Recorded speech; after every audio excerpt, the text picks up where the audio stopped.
अभी हाल ही के दिनों में G7 शिखर सम्मेलन को लेकर देश में खूब चर्चा रही है। खासकर इस बात को लेकर सवाल उठते रहे कि इस बार भारत को यानी प्रधानमंत्री नरेंद्र मोदी को G7 में क्यों नहीं बुलाया गया। विपक्ष ने सरकार से जवाब मांगा तो सोशल मीडिया पर भी ये विषय गरमाया रहा। लेकिन इन तमाम अटकलों पर विराम तब लगा जब कनाडा के नए प्रधानमंत्री मार्क कार्नी ने स्वयं पीएम मोदी को फोन कर G सम्मेलन में हिस्सा लेने का आमंत्रण दिया। इस कॉल के साथ ही न केवल भारत के G7 में शामिल होने की पुष्टि हो गई, बल्कि ये भी साफ हो गया कि भारत और कनाडा के बीच संबंधों में एक नई शुरुआत की संभावना बन रही है। चलिए इस वीडियो में जानते हैं कि कनाडा के पीएम ने कॉल करके पीएम मोदी से क्या कहा। क्या कनाडा और भारत के रिश्तों को नया आयाम मिलने वाला है? दरअसल प्रधानमंत्री मोदी ने कनाडाई पीएम G7 का आमंत्रण स्वीकार कर लिया है। ये सम्मेलन 15 जून से 17 जून के बीच कनाडा के अल्बर्टा प्रांत के कनानास्किस क्षेत्र में आयोजित होगा। इस बार G7 सम्मेलन की खास बात यह है कि ये समूह की 50 वर्ष की वर्षगांठ के अवसर पर हो रहा है। सम्मेलन में America, France, Germany, Japan, United kingdom, Italy, Canada और यूरोपीय संघ हिस्सा ले रहे हैं। गौरतलब है कि भारत G7 का स्थायी सदस्य नहीं है, लेकिन बीते 6 वर्षों से भारत को विशेष आमंत्रित देश के रूप में बुलाया जाता रहा है।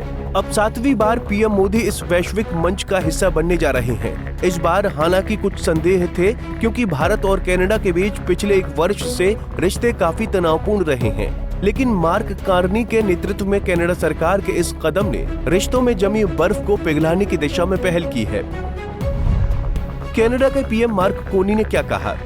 कनाडा के प्रधानमंत्री ने स्पष्ट कहा है कि भारत को सम्मेलन में बुलाना सिर्फ एक औपचारिकता नहीं है, बल्कि ये वैश्विक आवश्यकता है। उन्होंने कहा कि भारत आज दुनिया की 5वीं सबसे बड़ी अर्थव्यवस्था है, साथ ही जनसंख्या के लिहाज से सबसे बड़ा देश भी है।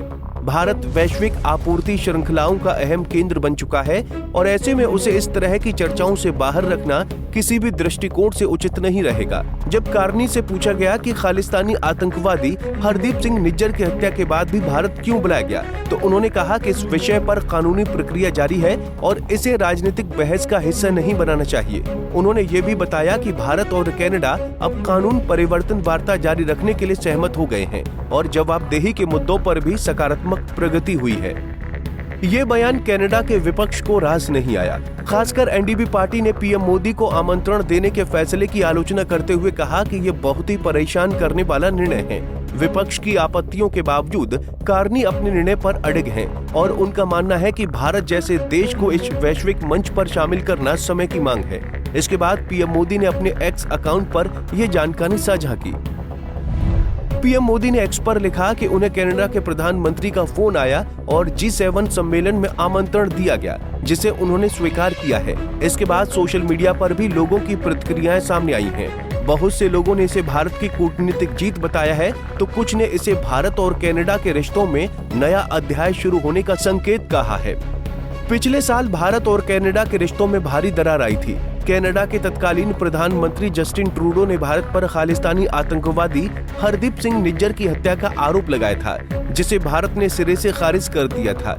इसके बाद दोनों देशों के बीच राजनीतिक तनाव चरम पर पहुंच गया था। राजनीतिक निष्कासन से लेकर आपसी व्यापारिक वार्ताओं पर भी असर पड़ा था। मगर अब कार्नी के इस कदम से संकेत मिल रहे हैं कि दोनों देश पुराने विवादों को पीछे छोड़ आगे बढ़ने के लिए तैयार हैं।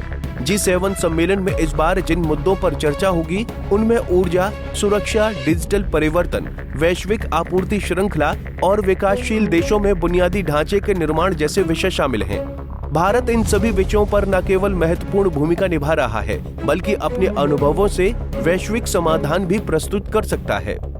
कुल मिलाकर देखा जाए तो पीएम मोदी को ये निमंत्रण केवल एक कूटनीतिक आमंत्रण नहीं है, बल्कि ये वैश्विक मंच पर भारत की बढ़ती भूमिका और स्वीकार्यता का प्रतीक भी है।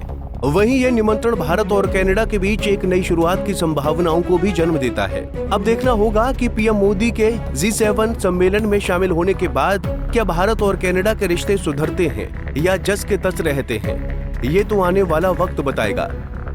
Bureau report, Punjab Kesari TV. हमसे जुड़े रहने के लिए हमारे YouTube चैनल को सब्सक्राइब करें और नई वीडियो की नोटिफिकेशन के लिए बेल आइकॉन को दबाएं।